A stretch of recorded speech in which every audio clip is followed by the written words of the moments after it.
ময়নার বাবার কথা শুনে চমকে গেল রুদ্রর। হ্যাঁ বন্ধুরা, এমনটাই দেখা যাবে। তাই সম্পূর্ণ জানতে ভিডিওটিতে লাইক দেওয়া, চ্যানেলটি সাবস্ক্রাইব করে দেখতে থাকুন। গল্পের শুরুতেই দেখা যাবে ময়না রান্না করে। তখন ময়নার শাশুড়ি ওকে হেল্প করতে চাইলে বলতে থাকে, না না মা, এতদিন তুমি রান্না করেছো না, এখন থেকে সব দায়িত্ব আমার, বুঝেছো? তখনই হলদে চলে আসে আর এসে বলতে থাকে, মা জননী গো, আমাকেও তো রুদ্রর বাবার বউ একই কথা বললো। তখন ময়না বলে, না না, আমাকে রুদ্রের বাবার বউ বলো না, বুঝেছো? তখন ময়নার শাশুড়ি বলতে থাকে, "এ কি কথা ময়না? এটা কেমন কথা?" তারপরে দেখা যাবে হলদে বলতে থাকে, আমাকে তো বলেছে ময়না এখন নাকি আমার টায়ার্ড। তখনই ময়না হাসতে থাকে আর বলতে থাকে, টায়ার্ড নয়, রিটায়ার্ড, বুঝেছো? এখন থেকে তোমার কাজ বন্ধ। তুমি শুধু কে কি খাবে সেটা দেখবে, বুঝতে পেরেছো? না হলে তো আবার কাজ না করলে তোমার পেটের ভাত হজম হবে না। তখনই হলদে হাসতে থাকে। তখন ময়নার শাশুড়ি অবাক হয়ে হলদের দিকে তাকিয়ে বলতে থাকে, কি হলদে, তোকেও ময়না হাসিয়ে দিল? তুইও ময়নার কথা শুনে হাসছিস? তখনই হলদে বলতে থাকে, কি করব, ওর কথা শুনে না হেসে তো পারা যায় না। ওইদিকে ছোট মা আর মেঝো মা এগুলো দেখে মনে মনে জ্বলতে থাকে হিংসায় আর বলতে থাকে, দেখেছো, মনে হচ্ছে সারা বাড়িতে ওরা শাশুড়ি বউই আছে, আমাদেরকে চোখেই পড়ে না। এখন তো আমাদেরকে কেউ পাত্তাও দেবে না। তখনই ছোট মা বলতে থাকে, দেখাচ্ছি মজা, ওদেরকে একসাথে থাকা আমি দেখাচ্ছি। ওইদিকে দেখা যাবে হলদেকে কাজে পাঠায় ময়না। তখনই হলদেকে ছোট মার মেজো মা বলতে থাকে, এ কি হলদে, তুইও ময়নার দলে চলে গেলি? তখন হলদে বলতে থাকে, আমি কি করব? যেখানে রৌদ্রর বাবাই ময়না মাকে মেনে নিয়েছে, সেখানে আমি না মানার কে? যাই, আমি আমার কাজে যাই। এই বলে হলদে ওখান থেকে চলে যায়। তারপরে দেখা যাবে ময়নার শাশুড়ি ময়নাকে বলতে থাকে, ময়না, তুই এরকম ভাবে সবসময় হাসি খুশি থাকবি তো? আর আমার ছেলেটাকে তুই হাসি খুশি রাখবি তো বল? তখনই ময়না অবাক হয়ে যায়। তারপরে ময়না শাশুড়ি বলতে থাকে, তুই আমাকে তখন কথা দিসনি, এখন তোকে কথা দিতেই হবে। তুই সারা জীবন আমার কাছে থাকবি তো বল, কথা দে। তখন ময়না অবাক হয়ে যায় আর মনে মনে বলতে থাকে, আমি কি করে থাকবো গো মা, তোমার ছেলে যে আমাকে শর্ত দিয়েছে। তারপরে ময়না কথাটাকে ঘুরাতেই বলতে থাকে, এটা আমি পারুম না।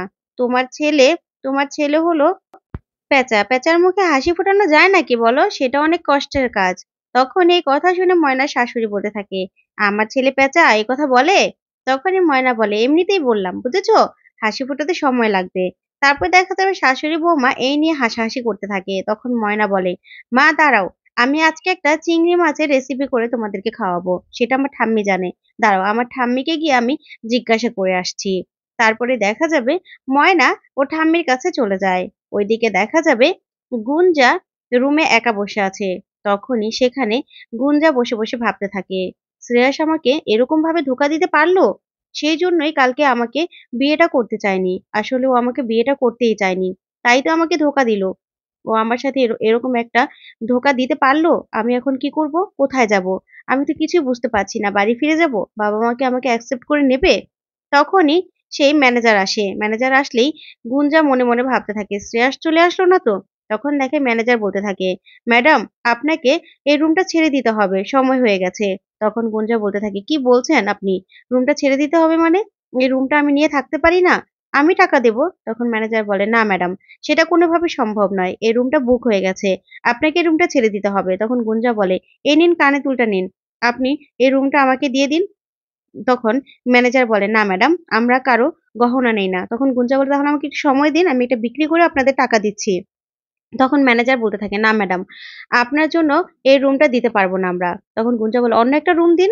তখন ম্যানেজার বলে, না, আসলে আপনার নাকি মাথায় সমস্যা আছে, তাই একটা রাতের কথা বলেই শ্রেয়াসবাবু এই রুমটা নিয়েছিল। আপনি নাকি ওনার জন্য পাগল হয়ে গেছেন, বিয়ের মণ্ডপ থেকেও নাকি পালিয়ে গেছেন, তাই আপনার সাজ পোশাক দেখে আমরা সেটাই ভেবেছিলাম, কিন্তু এখন দেখছি শ্রেয়াসবাবুই মিথ্যে কথা বলেছিল, ওনার মধ্যে গন্ডগোল ছিল। তাই ম্যাডাম, এই কেসটা অনেক গন্ডগোলে, তাই আপনাকে আমরা এখানে রাখতে পারবো না, আপনি প্লিজ রুমটা ছেড়ে দিন। এই বলে ম্যানেজার চলে গেলেই তখন গুঞ্জা বলতে থাকে, এখন আমি কি করব? এখন আমি কোথায় যাব? বাবাকে ফোন করব? ওইদিকে দেখা যাবে গুঞ্জার বাবা আর মা পাগল হয়ে যায় গুঞ্জার খোঁজ পেতে, আর পুলিশকেও বারবার করে ফোন করতে থাকে। তখন পুলিশ বলে, আপনার মেয়ে যতক্ষণ না ফোনটা অন করছে ততক্ষণ আমরা আপনার মেয়ের খবর পাচ্ছি না। ঠিক তখনই গুঞ্জা ফোনটা অন করে ওর বাবাকে ফোন করার জন্য। তখন পুলিশ ফোন করে গুঞ্জার বাবাকে বলতে থাকে, আপনার মেয়ে ফোনটা অন করেছে, ও একটা হোটেলে আছে মনে হচ্ছে, আমরা যাচ্ছি, আপনিও ফোন করার চেষ্টা করুন। তখন গুঞ্জার বাবা বলে, আচ্ছা ঠিক আছে, আমরা ফোন করার চেষ্টা করছি। আর ওইদিকে দেখা যাবে রৌদ্রর ময়নার বাবার কাছে যায় আর বলতে থাকে, আঙ্কেল আপনি এই টাকাগুলো রাখুন, তারপরে এই দিয়েই সবাইকে আপনি গিফট কিনে দেন। তখন বাবা বলতে থাকে, না না বাবা, আমি তোমার থেকে টাকা কিছুতেই নিতে পারবো না। তখন রৌদ্র বলে, দেখুন আঙ্কেল, আপনি এখন এখানে কোথা থেকে টাকা পাবেন? তাই আপনি এই টাকাগুলো নিন ধার হিসেবে, পরে না হয় আমাকে শোধ করে দেবেন। আর তাছাড়া আমার মায়ের কথায় আমি আপনাকে হেল্প করতে এসেছি, আপনার পাশে এসে দাঁড়িয়েছি। আমার মায়ের কথা আমি ফেলতে পারি না। তখন ময়নার বাবা বলতে থাকে, সেটা তো আমি দেখলাম বাবা, সেজন্যই তো তুমি আমার মাইয়াটারে বিয়ে করলা। তাই তুমি আমার মেয়েটার দায়িত্ব নিয়েছো। তখন রৌদ্র বলতে থাকে, দেখুন আঙ্কেল, আমার মায়ের কথাই আমার কাছে সব। তাই এই টাকাগুলো আপনি নিন। তখনই ময়নার বাবা রৌদ্রর হাত ধরে বলতে থাকে, বাবা তুমি আমার মেয়েটাকে সারা জীবন দেখে রাখবে তো? হ্যাঁ আমি জানি, ও একটু চটপটে, একটু মুখে মুখে তর্ক করে কথা বলে, কিন্তু ও খুব ভালো। তুমি ওকে সারা জীবন দেখে রাখবে তো বাবা? ওর দায়িত্ব তুমি নেবে তো? বলো আমাকে, তুমি আমাকে বলো। ওইদিকে ময়না সব কথাগুলো বাহির থেকে শুনতে থাকে। তারপরে দেখা যাবে রুদ্র কোনো কিছুই বলার ভাষা পায় না। ঠিক তখনই ময়না চলে আসে আর এসে বলতে থাকে, বাবা তুমি কেন ওনারে এই কথা যেগুলো জিজ্ঞাসা করতেছো? উনি তো আমারে কালকে বলছে যে উনি আমার সারা জীবনের দায়িত্ব নেবে। আর ওনার সাথে তো আমার এই নিয়ে কথা হয়ে গেছে। তাহলে তাহলে তুমি কেন ওনারে এইভাবে করে জিজ্ঞাসা করতেছো? আচ্ছা, রুদ্রবাবু আপনারে বাহিরে ডাকতাছে, যান তো বাহিরে। তারপরে রুদ্র ওখান থেকে টাকাগুলো রেখে চলে যায়। তখন ময়নার বাবা ময়নাকে বলতে থাকে, ময়না রে, আমগো তো চইলা যাইতে হইব, তুই এখানে ভালো থাকবি তো মা? তখন ময়না বলতে থাকে, বাবা মার কাছে আসছি, মাই তো আমার মাথার উপর আছে। আর তুমি তো দেখলাই আমার শাশুড়ি মা আমাকে কত আদর করে। তাই তুমি আমারে নিয়ে না একদম ভাইবো না।